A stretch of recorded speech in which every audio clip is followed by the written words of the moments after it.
Hey guys, welcome back. So, got some more 90% silver quarters to show you. As mentioned in some of my earlier videos, I've been focused on picking up more 90% to build some weight in silver while keeping my premiums a little bit lower during this time of high demand for silver bullion, especially the kind you want, the physical kind. Let's talk about it when we return.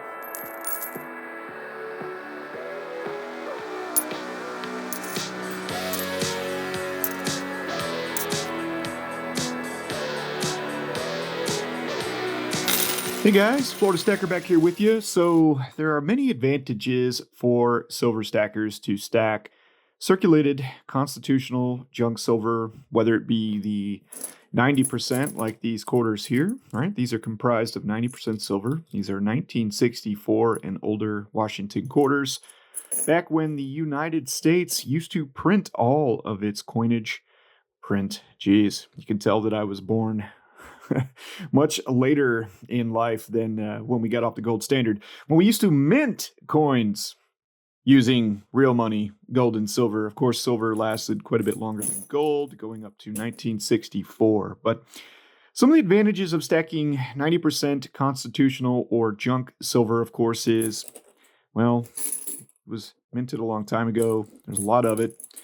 It's readily available. And of course, probably the most common reason that I hear when talking to stackers about 90% silver, that is the premium over spot in order to purchase it. Now, 90% can be a little bit, should I say, confusing, especially to my newer stackers out there, but it really doesn't need to be. I mean, we all have smartphones these days. There's Google. And one of the things that I like to do is just remember that $100 in face is about 70 troy ounces, okay? Now, you can get down to exacts, obviously. The peace dollars, Morgan dollars, Ike dollars, 90% silver $1 coins do have a little bit different silver content than the dimes, quarters, and half dollars. So you do have to do the math when figuring out the exact weight in silver. But then again, it is circulated, so it has been worn down a little bit, so others prefer to actually weigh their constitutional silver. Now, in my experience going to the coin shop, they don't do that. It's based on the face value. So you commonly hear $1 in face or 4 quarters, and the very common size that you're going to see in the quarters and half dollars for sale is a $10 face roll. Okay, so with half dollars, you're going to get 20 half dollars. With quarters, you're going to get 40 quarters. With the dimes, because it does take more dimes, a lot of times they do sell rolls in $5 face, getting 50 dimes. So it does take 2 rolls of those dimes to get the same weight in silver as 1 roll of the half dollars or 1 roll of the quarters.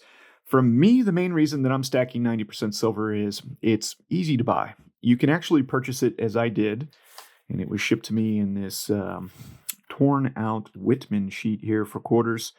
You can purchase it from coin shops on eBay. I actually got these quarters here from Port City Coins. I think it came to us from area code 603. So if you know what area code 603 is, then you can tell me where Port City Coins is. They had a lot of great reviews, and they were selling a lot of 90% for cheap. I think I paid $25.60 per dollar in face. Got a little cheaper with buying more than $1 in face. But if you get on eBay, you go to your local coin shop, chances are you're going to find 90% silver, and chances are the premiums are going to be a little bit less than that of buying a 1 ounce generic silver round, and especially cheaper than buying a 1 ounce silver coin. Now, I know many of you don't like this kind of silver. It's not all pretty. You don't put it in a coin capsule and put it in an airtight tube. This is the kind of silver that you can handle, right? So for those of you that are just looking to, hold wealth in silver, aka you don't really necessarily care what the coin looks like, if the queen's on it, if she's not on it, if it's minted in this country, in that country, right? I mean, the silver stackers are hilarious when it comes down to your opinions on silver. Oh, you should only be buying American Silver Eagles. Oh, that's dumb. You're wasting your money. You should only be buying 100-ounce silver bars. Okay, we all have our different opinion. I like to come to it from a bit more of a variety standpoint And that's why I like my 10-ounce silver bars, my 1 troy ounce silver coins and rounds. And for fractional, I like to stick to the half dollars, quarters, and dimes. So once more, 1964 and older quarters, half dollars, and dimes did contain 90% silver. Some of the foreign countries out there, like Canada, not real foreign, just north of us, they had 80% silver coins. So here's an example. Let me go ahead and get the camera to focus in. If it chooses to do so, having trouble today. Come on now. There we go. Okay, so this particular coin here is a moose, 25 cents. And feels a little lighter than the US minted quarters. Doesn't quite feel as heavy. And it is comprised of 80% silver. So for those of you that live up near the border with Canada, maybe you're in New England, Minnesota, Michigan, I don't know, anywhere where the United States and Canada border, there are many different states, you might be able to pick up Canadian 80% circulated coinage at a better premium than the US 90%. It's all silver at the end of the day. You melt it down, it's silver.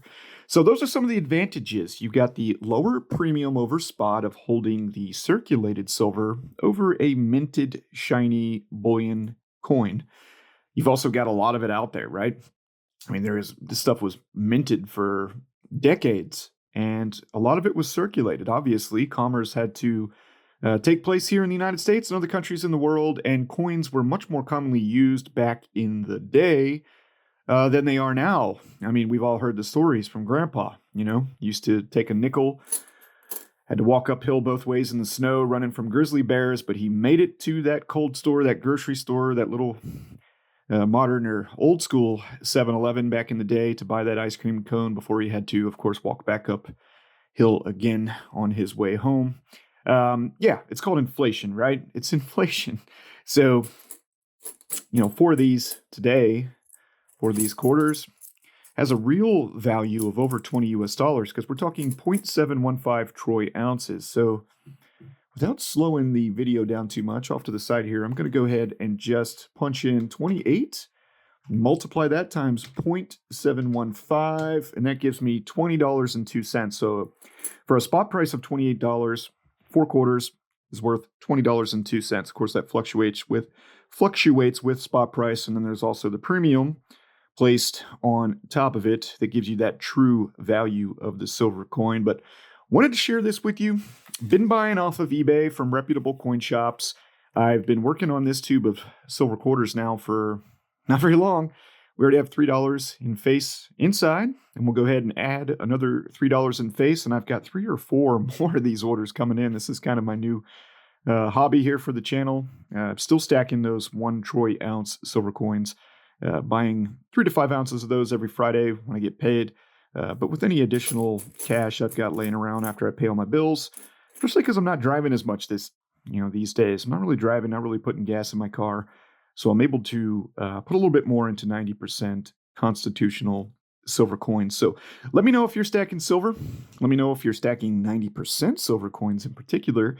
And I'd also be curious to know how much of your stack's overall weight is in circulated constitutional coinage, like these dimes here.